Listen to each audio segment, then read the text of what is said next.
There is something strange in Leonardo da Vinci's paintings, not in the technique, not in the subject matter, in the faces. Look at St. John the Baptist, then look at Bacchus, then look at the angel in the Virgin of the Rocks, then look at the Mona Lisa. Really look at her, past the fame, past the reproductions, and ask yourself a question no art class ever asks. Why does every face look like the same person? Because they do. The same eyes, the same curve of the mouth, the same quality of expression that sits somewhere between a smile and a secret.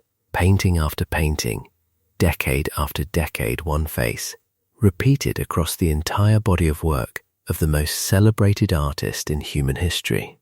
Art historians have spent centuries calling it Leonardo's style, his technique, his ideal of beauty. But that is not an explanation. That is an evasion, because there is a simpler answer, and it is far darker. His name was Gian Giacomo Caprotti. He arrived at Leonardo's household in 1490. He was 10 years old. Within days, Leonardo recorded him in his notebooks, not with warmth, but with the precision of a man documenting something that had already gotten under his skin. He wrote that the boy was a thief, a liar, obstinate, and a glutton. He recorded every object the boy stole, every expense he caused, every infraction, and then he kept him for 30 years. Leonardo gave him a nickname, Salai.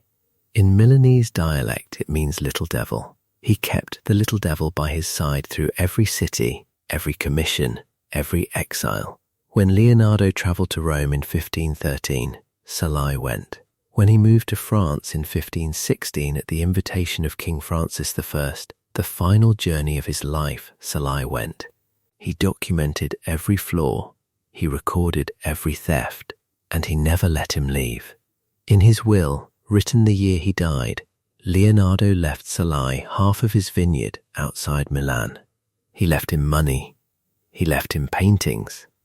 Among them, according to the inventory, taken after Salai's own death 4 years later, was a painting listed as La Gioconda, the Mona Lisa. The most famous painting in the world may have been in the possession of the man whose face appears to be painted inside it. Salai modelled for St. John the Baptist, confirmed. For Bacchus, confirmed. For the angel incarnate, a drawing so private Leonardo never showed it publicly, confirmed. He appears in sketches, in studies, in the preparatory work that preceded Leonardo's most significant paintings. The face that scholars describe as Leonardo's ideal of beauty is, in most documented cases, the face of a boy who stole from him at 10 years old and never really stopped. Some historians call the relationship between them a standard master-apprentice dynamic. Others say it was something else entirely.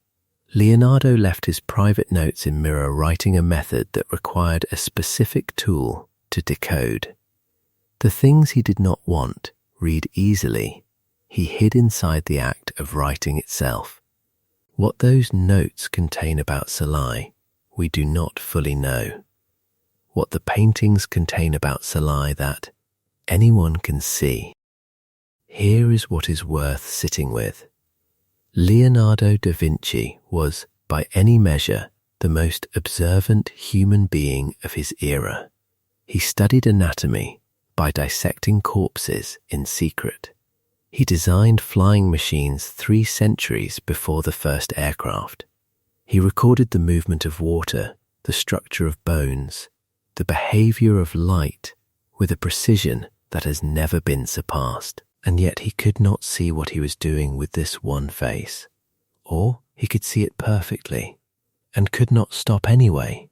The most intelligent man of the Renaissance spent 30 years painting the face of a person he described, in his own handwriting, as a thief and a liar.